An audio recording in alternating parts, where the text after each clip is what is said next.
Welcome. This is Radio Pras.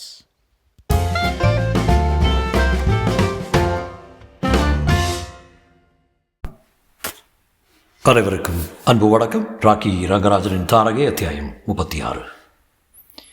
பெட்டியை திறந்து காட்டு என்று அந்த இருவரும் அதட்டியவுடன் ட்ரேசிக்கு ஒரே ஒரு வழிதான் தோன்றியது. கொஞ்சமும் பயப்படாதவள் மாதிரி நாமும் இவர்களை மிரட்டி பார்த்தால் என்னவென்று எண்ணினாள். பெட்டியை திறந்து காட்டணுமா? முடியாது. எதுக்காக காட்டணும்? நீங்கள் பாட்டுக்கு கம்பார்ட்மெண்ட்டில் பூந்து அடாவடி பண்ணுகிறீங்க. என்ன துணிச்சல் உங்களுக்கு? குரலில் ரோஷத்தையும் கோபத்தையும் வரவழைத்து கொண்டாள். இதுதான் உங்கள் ரயில்வேயோட லட்சணமா? அப்பாவி பிரயாணிகளை அனாவசியமாக உருட்டி மிரட்டுவதா? இருங்க, நான் டிக்கெட் பரிசோதகரை கூப்பிடுறேன். டிக்கெட் பரிசோதகரோட நாங்கள் ஏற்கனவே பேசிட்டு தான் வந்திருக்கோம் மிஸ் என்றார் வயதில் மூத்தவராக இருந்தவர். ட்ரேசிக்கு ஏமாற்றமாக இருந்தது. இவர்களை டபாய்க்கலாம் என்று பார்த்தா நடக்கவில்லையே. கடைசி அஸ்திரத்தை பிரயோகித்து பார்த்தார். சரி, சோதனை போடுவதற்கு சர்ச் வாரண்ட் வச்சுருக்கீங்களா? தாமஸ் என்ற அந்த இளையவள் அமைதியாகவும் மென்மையாகவும் சொன்னான். இளையவன் அமைதியாகவும் மென்மையாகவும் சொன்னான். நீங்கள் ஒரு குத்தம் செய்திருக்கீங்க, அதை பற்றி விசாரிக்கிறோம், அவ்வளோதான். இதற்கு சர்ச் வாரண்ட் எதுவும் தேவையில்லை மிஸ். ட்ரேசிக்கு தூக்கி வாரி போட்டது. இவர்கள் நம் பெயரை கூட தெரிந்து வைத்திருக்கிறார்களே. நன்றை மாட்டிக்கொண்டு விட்டோம். இனி தப்ப வழியே இல்லை. மூத்த நபர் அவருடைய பெட்டியை தானே எடுத்து திறந்தார். இனி இவர்களை தடுப்பதில் எந்த புண்ணியமும் இல்லை. அவர் பெட்டிக்குள் இருந்த அந்த நகைப்பெட்டியை எடுப்பதை பார்த்து கொண்டு சிலை போல உட்கார்ந்திருந்தாள். அவர் நகைப்பெட்டியை திறந்து உள்ளிருப்பவைகளை பார்த்தார். பிறகு தன் தோழனை பார்த்தார். புரிந்து கொண்ட மாதிரி இருவரும் தலையாட்டி கொண்டார்கள். இரு கையில் பொத்தென்று உட்கார்ந்தாள் ட்ரேசி. நிற்கக்கூட முடியாமல் திடீரென்று ஒரு பலவீனம் அவளை ஆட்கொண்டது. மூத்தவர் தன் பையிலிருந்து ஒரு காகிதத்தை எடுத்தார். அதிலிருந்த பட்டியலையும் நகைப்பெட்டியில் இருந்தவைகளையும் ஒப்பிட்டு பார்த்தார். பெட்டியை தன் பாக்கெட்டுக்குள் போட்டுக்கொண்டார். எல்லாம் சரியா இருக்கு தாமஸ் என்றார். ட்ரேசி அவர்களை பரிதாபமாக பார்த்தாள். எப்படி கண்டுபிடிச்சிங்க என்றாள். உங்களுக்கு எந்த வகை தகவலும் கொடுக்க எங்களுக்கு அனுமதி கிடையாது என்றார் மூத்தவர். உங்களை இப்போது கைது செய்கிறோம். நீங்கள் உங்கள் சார்பாக எதுவும் சொல்ல வேண்டும் என்ற கட்டாயம் இல்லை. வக்கீலின் முன்னிலையில் மட்டுமே பேசுவேன்னு சொல்ல உங்களுக்கு உரிமை உண்டு. இப்போது நீங்கள் எது சொன்னாலும் பிற்பாடு அது உங்களுக்கு எதிரான சாட்சியமாக பயன்படுத்தப்படும். புரியுறதா? சரி என்றாள் ட்ரேசி. அவள் குரல் அவளுக்கே கேட்கவில்லை. இளைஞனாக இருந்தவன் சொன்னான். உன்னை பார்த்தா பரிதாபமாக தான் இருக்குது. பாவம், உன்னுடைய சரித்திரம் எங்களுக்கு தெரியும். மூத்தவர் குறுக்கிட்டு, போதும் நிறுத்திக்கொள், அனாவசிய அனுதாபம்லாம் வேண்டாம். இருந்தாலும் மூத்தவர் விலங்கை எடுத்தார். கை நீட்டுமா? ட்ரேசியின் உள்ளம் வேதனையில் துடித்தது. முன்னொரு நாள் நியூ ஆர்லின்ஸ் விமானத்தில் தளத்தில் தன்னை கை விலங்கிவிட்ட போலீஸார் அழைத்து சென்றது ஞாபகம் வந்தது. ஒருவர் எல்லாம் தன்னை வெறித்து நோக்கி நிலை வந்தது. ப்ளீஸ் விலங்கு மாட்டித்தாகணுமா? ஆமாம்மா. இளையவன் குறுக்கிட்டு மூத்தவருடன், டெனிஸ் ஒரு நிமிஷம் வெளியே வா, தனியாக கொஞ்சம் பேசணும் என்றான். மூத்தவர் தோளை குறுக்கி கொண்டு என்றார். இரண்டு பேரும் கம்பார்ட்மெண்ட்டுக்கு வெளியே இருந்த வெராந்தாவுக்கு போனார்கள். ட்ரேசி தன் இருக்கையை விட்டு நகரவில்லை. அவள் நெஞ்சில் நிராசையும் கசப்பும் நிரம்பி வழிந்தன. வெளியே அவர்கள் பேசிக்கொண்டது கொஞ்சம் காதில் விழுந்தது. இளைஞன் சொன்னான், டெனிஸ், உனக்கு புண்ணியமாக போட்டோம். இந்த பொண்ணு ஓடி விட மாட்டா. விலங்குகள் மாட்ட வேண்டிய அவசியம் இல்லை.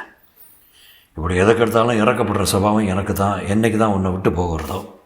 போலீஸ் துறையில் எனக்குள்ள அனுபவம் உனக்கு வரும்போது புரியும். அந்த பெண்ணை பார்த்தா பாவமாக இருக்கு. அதனால தான் விலங்கு மாட்ட வேண்டான்னு சொல்கிறேன். ஏற்கனவே அவள் ரொம்ப மனசு நொந்து போயிருக்கா. அவள் எப்படிப்பட்டவன் இதுக்கு மேல் ட்ரேசி காதில் விழவில்லை. மீதி சம்பாஷணை கேட்க வேண்டும் என்ற ஆவலும் ஏற்படவில்லை. இருவரும் கம்பார்ட்மெண்ட்டுக்குள் திரும்பி வந்தார்கள். மூத்தவர் கோபமாக இருப்பது போல் தோன்றியது. சரி, உனக்கு விலங்கு மாட்டாமல் விடுறோம். அடுத்த ஸ்டேஷனில் எங்களோட நீ இறங்க வேண்டும். தயாராகிரு. ஸ்டேஷனுக்கு போலீஸ் வண்டி கொண்டு வர சொல்லி தகவல் கொடுத்துட்டு வர்றோம். அதுவரை இந்த கம்பார்ட்மெண்ட்டை விட்டு நீ எங்கேயும் நகரக்கூடாது. புரியுதா? ட்ரேசி தலையாட்டினாள். வாய்விட்டு பேச முடியாதபடி துயரம் அவள் உள்ளத்தை அடைத்திருந்தது. இளைஞனாய் இருந்தவன் அவளை அனுதாபத்துடன் பார்த்து தோளை குலுக்கினான். உனக்காக ஏதாவது செய்யலாம் என்று பார்க்கிறேன், முடியவில்லையே என்று சொல்கிற மாதிரி இருந்தது அவன் பார்வை. எனக்காக யாரும் எதுவும் செய்ய முடியாது என்று எண்ணிக்கொண்டாள் ட்ரேசி. எல்லாம் காலம் கடந்து விட்டது. கையும் களவுமாக அவளை பிடித்து விட்டார்கள். எப்படியோ போலீஸார் நம்மை கண்டுபிடித்து மத்திய ரகசிய போலீஸிடம் தெரிவித்து விட்டார்களே. இரண்டு பேரும் வெளியே சென்று டிக்கெட் பரிசோதகரிடம் பேசி கொண்டிருந்தார்கள்.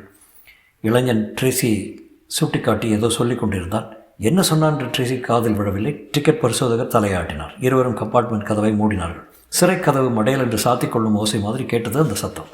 ஜன்னல் வழியே சிறு இயற்கை காட்சிகள் அவள் கண்ணில் பட்டு மறைந்தன. ஆனால் அது எதுவும் ட்ரேசியின் மனதில் எட்டவில்லை. அச்சத்தினால் உறைந்து போனவளாக அசையாமல் உட்கார்ந்திருந்தாள். ரயிலின் இறைச்சலையும் மீறிய அலையோசை ஒன்று அவள் செவிகளை தாக்கிக் கொண்டிருந்தது.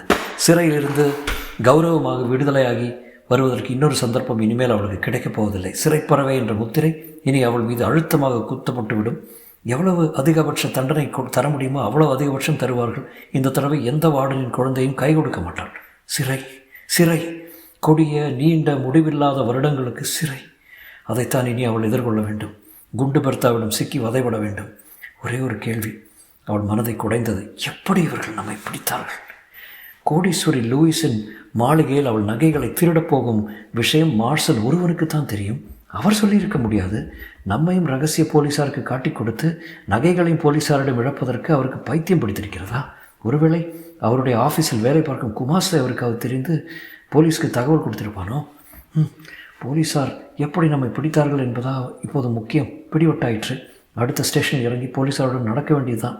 கோர்ட்டு, குற்றச்சாட்டு, விசாரணை, தீர்ப்பு. பிறகு பிறகு மேலே எண்ணுவதற்கே பிடிக்கவில்லை. கண்களை வெகு இறுக்கமாக மூடிக்கொண்டால் அப்படியும் கூட வெப்பமான கண்ணீர் தன் கன்னங்களில் வழிந்தோடுவதை உணர முடிந்தது. ரயில் மெல்ல மெல்ல வேகம் குறைந்தது. ட்ரேசிக்கு படபடப்பு ஏற்பட்டது. மூச்சு விடுவது கூட கஷ்டமாக இருந்தது. ரகசிய போலீஸார் இருவரும் எந்த நிமிடமும் வருவார்கள் அவளை அழைத்து போக. ஒரு ஸ்டேஷனில் வண்டி நுழைவது தெரிந்தது. சில வினாடிகளில் ரயில் நின்றது. இறங்க வேண்டியதுதான். ட்ரேசி சூட்கேஸை மூடிக்கொண்டாள். கோட்டையை மாட்டிக்கொண்டு உட்கார்ந்து கொண்டு கம்பார்ட்மெண்ட்டின் மூடிய கதவையை பார்த்தவாறு இருந்தாள். நிமிடங்கள் ஓடின. அந்த இருவரும் வர காணோம். என்னதான் செய்கிறார்கள்? அடுத்த ஸ்டேஷனில் உங்களை இறக்கி அழைத்துச் செல்லப் போகிறோம். ஸ்டேஷனுக்கு போலீஸ் வண்டியை அனுப்பும்படி தகவல் தெரிவிக்கப் போகிறோம். இந்த கம்பார்ட்மெண்ட்டை விட்டு நகராதே என்று அவர்கள் சொன்ன வார்த்தைகள் நினைவு வந்தன. எல்லாரும் இறங்கியாச்சா என்று டிக்கெட் பரிசோதகர் குரல் கொடுப்பது கேட்டது. ட்ரேசி கலவரம் ஏற்பட்டது. பிளாட்ஃபாரத்தில் இறங்கி காத்திருக்கிறோம் என்று சொன்னார்களே, அதைத்தான் நாம் சரியாக காதில் வாங்கி கொள்ளவில்லையோ? அப்படித்தான் இருக்கும். இனிமேலும் வண்டிக்குள் உட்கார்ந்து இருந்தால் தப்பியோடு நினைத்தாக சொல்வார்கள். விஷயம் இன்னும் விபரீதமாகிவிடும். ட்ரேசி தன் சூட்கேஸை எடுத்துக்கொண்டால். ஒரே தாவலில் கம்பார்ட்மெண்ட்டின் கதவை திறந்தால். வெளிப்பாதைக்கு வேகமாக வந்தால். டிக்கெட் பரிசோதகர் எதிரில் வந்தார். நீங்கள் இங்கே இறங்க வேண்டுமா மிஸ் என்றார். சீக்கிரமாக இறங்குங்க, கொஞ்சம் இருங்க, நான் உதவி செய்கிறேன். நீங்கள் இருக்கிற நிலையில் அது பழு தூக்கக்கூடாது. அவள் திகைத்தாள். நான் இருக்கும் நிலையா? இதுக்கு போய் ஏன் கூச்சப்படுறீங்க? உங்கள் சகோதரர்கள் சொன்னாங்க நீங்கள் கர்ப்பமாக இருக்கீங்கன்னு. உங்களுக்கு ஏதாவது உதவி தேவைப்பட்டால் செய்யும்படி சொன்னாங்க. என் சகோதரர்கள்? தங்கமான பிள்ளைங்க. உங்களை பற்றி ஏகப்பட்ட கவலை அவங்களுக்கு. பாவம். பம்பரம் போல சுழன்றது உலகம் ட்ரேசிக்கு. பார்க்கும் ஒவ்வொன்றும் தலைகீழாக தெரிந்தது. டிக்கெட் பரிசோதகர் அவளுடைய சூட்கேஸை வாங்கி கொண்டு கதவு வரை வந்து அவளை இறக்கி விட்டாள். வண்டி நகரத் தொடங்கியது. என் சகோதரர்கள் எங்கே போனாங்கன்னு தெரியுமா சார் என்று டிக்கெட் பரிசோதகரை கேட்டாள் ட்ரேசி. தெரியாது மேடம். வண்டி நின்றதுமே இறங்கி ஒரு டாக்ஸியில் ஏறி கொண்டு போயிட்டாங்க. சும்மா போகவில்லை, $10 லட்சம் பெருமானம் உள்ள நகைகளுடன் விடுவதில்லை அவர்களை என்று தீர்மானித்துக் கொண்டாள் ட்ரேசி. தொடரும்.